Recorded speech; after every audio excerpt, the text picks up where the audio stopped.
Bennett Kessler filed this following story. He kept a very low profile for months while the town of Mammoth Lakes agitated through its cash crisis. But last Wednesday night, Mammoth Mountain CEO Rusty Gregory went public. He called himself an impediment and called for living and doing business in a different way. Sierra Wave Media's Bennett Kessler talked to Gregory before Wednesday night's town council meeting and then listened to what he had to say at that meeting. In the private conversation with Sierra Wave, Gregory said Mammoth Mountain has told the Forest Service that, quote, "We intend to open June Mountain for the winter of 2013-2014, end quote. Now, why does he think June will work this time? Rusty Gregory said he is confident that the market for June can be better defined and that it will be possible to, quote, create a more sustainable mountain, end quote. Bennett Kessler asked Gregory if he supports a lift ticket tax in Mammoth Lakes.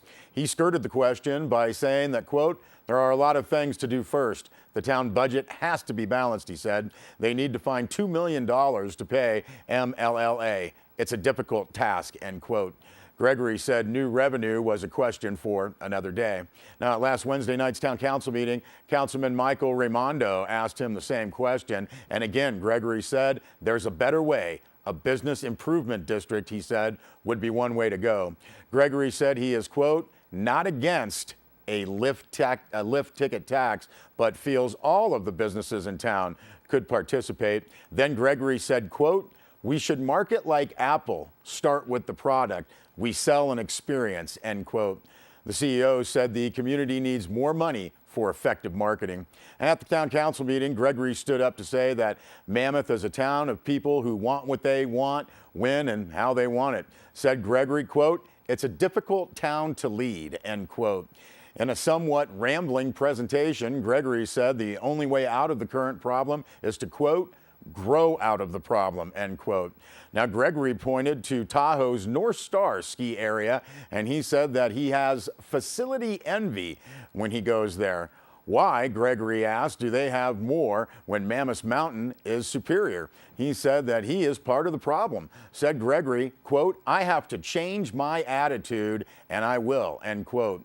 Although he did not say how, Gregory said that he thinks the community can raise $5 million or $6 million to market the area. The CEO said Mammoth could use this tipping point of the financial crisis to change things. He told the town council that he has been, quote, uncharacteristically absent from the issues, end quote.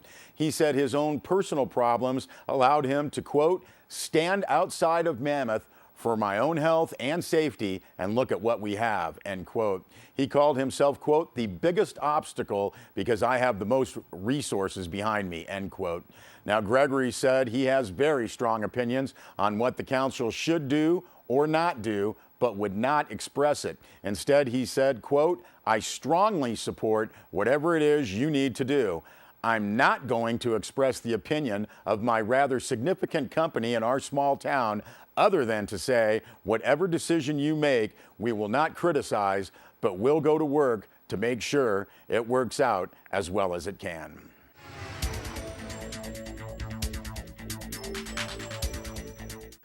Well, Bennett Kessler also filed this report. Jane McDonald, the former Community Services Director of Inyo-Mono Advocates for Community Action, AMACA, won the admiration and respect of many local citizens through her work to make sure people here have enough to eat. She spearheaded the Planting for Hope program that taught hundreds of low-income families how to grow their own food. She was instrumental in creation of community gardens up and down the Inyo-Mono area. Now, McDonald so inspired others that when she was suddenly fired, they stood up to defend her and her work. Residents now say that the new AMACA director has failed to return phone calls and letters about the future of garden programs. Director Lynn Bethel also refused to talk to Sierra Wave Media and only emailed back vague answers to pointed questions. Now, AMACA's website says the agency operates about a dozen programs with a $3.5 million annual budget. Recently, Director Daniel Steinhagen retired and Lynn Bethel took over as the new director. Now, before he left, Steinhagen fired Jane McDonald. For about a year, according to reports, Steinhagen had been living in Oregon and had traveled to Bishop for board meetings This was for an undisclosed salary. Now, Sierra Wave Media spoke with some who worked with Jane McDonald and had voiced their strong dismay about her termination and the uncertain future of garden programs. Now, at a late September AMACA board meeting, the public comment period was filled with concerned citizens. They said the board and new director gave no response to their concerns then and still haven't. Now, Hannah Murray, a Master Gardener Coordinator for Inyo and Mono counties, said the University of California had a partnership with AMACA through the quote, close collaboration with Jane to empower people to grow their own food, end quote. Now, Murray said she sent a letter to AMACA after McDonald was terminated, and she asked what role the gardening program would now take. Now, as of our news time, Murray had not received a response. She said others have written to AMACA with the same concerns, and said Murray, there are a lot of letters and no response. Now, Maggie Phelps worked with McDonald on garden projects for 2 years and said she was impressed with her support, enthusiasm, and ability to build collaborations up and down the valley. She got me involved, said Phelps. She said when she heard McDonald was fired, she was, quote, upset. There didn't seem to be a valid reason, end quote. Now, in light of the community upset over the uncertainties of the garden program, Sierra Wave Media asked Director Lynn Bethel some questions. She refused to speak on the phone and would only answer emailed questions. Now, to the firing of Jane McDonald, Bethel wrote that personnel issues are confidential. To the repeated concerns that she would not answer letters and calls, Bethel said, quote, AMACA welcomes public comment at each Board of Directors meeting.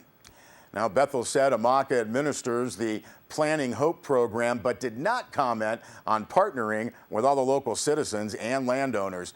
Bethel also wrote that she looks forward to, quote, strengthening the longtime collaborations that AMACA has, end quote.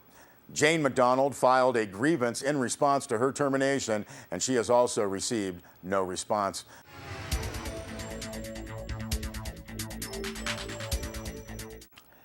Well, Mono County's top prosecutor has officially gone on record in a written memo to say that the Mammoth Town Council's plan to cut 7 police officers' positions will result in, quote, nothing but negative consequences, end quote.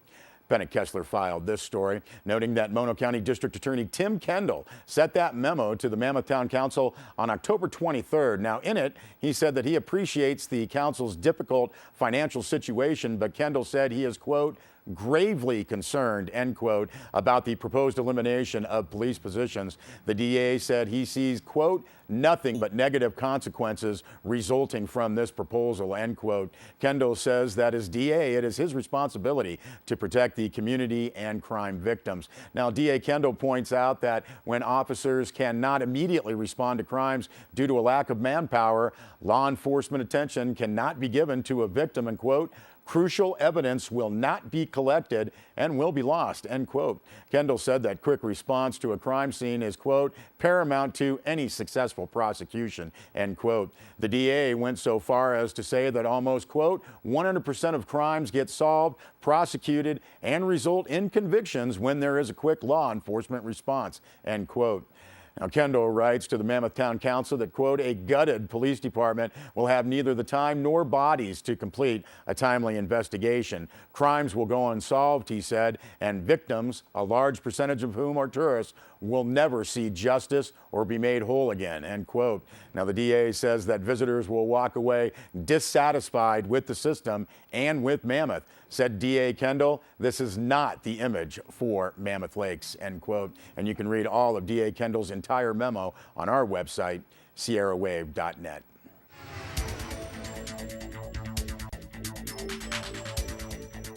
Well, the Big Pine Wellness Center opened recently, a great addition to the Owens Valley. Sierra Wave Media's Bill Lefevre gives us a look. We're here at the new Wellness Center, and Mark, tell us a little bit about the Wellness Center and what this is all encompassing. Well, for those locals who know this place, this was the old casino turned into the Wellness Center, put together by a lot of people that were very supportive from leadership. It was an idea through education to expand beyond math, science, and reading and bring in health and fitness and nutrition to the education spectrum. I'm seeing all the weight equipment in the back. Tell us about some of the other things here in the facility. There's a kids play area. Yeah, over there we've got a youth activity room, and that's for parents to bring down their kids and allow their kids to do educational and fun video game activities while they work out. We also have special rooms, stretching and yoga. We offer classes every day of the week, ranging from Zumba to Samba, to cardio kickboxing, hip hop dance. Every day of the week we've got a class for somebody's interest. This is all underneath the Development Corporation. It's the Wellness Center. It's also a job training and employment center as well. We've got a presentation room that's available for rental, for banquets, for job trainings, for education, for basically any activity. We also have a business incubator. We've got 3 offices that are available for rent for entrepreneurs to come on in, to have a space to work and have the technology at their fingertips, and support services to help out their businesses as well. And tell me a little bit more about the janitorial service that you're doing now under the umbrella of the Development Corporation. Well, we're working with a number of business consultants. One of them is a small business consultant, Carlos Hernandez, who I've been working closely with, who we've identified a market to go after. It's the janitor service market. We went after a bid at the Toabe Indian Health Clinic, and we got the contract. We've hired 3 new employees in our first contract, and we've worked really close with the California Indian Manpower Consortium as well, CIMC, to help provide support services and on-the-job training as well. So it's a collaboration of consultants and leadership support and organizations like CIMC that's making these things possible. Well, we thank Bill Lefevre and newly elected Inyo County Supervisor Mark Tillemans for that tour.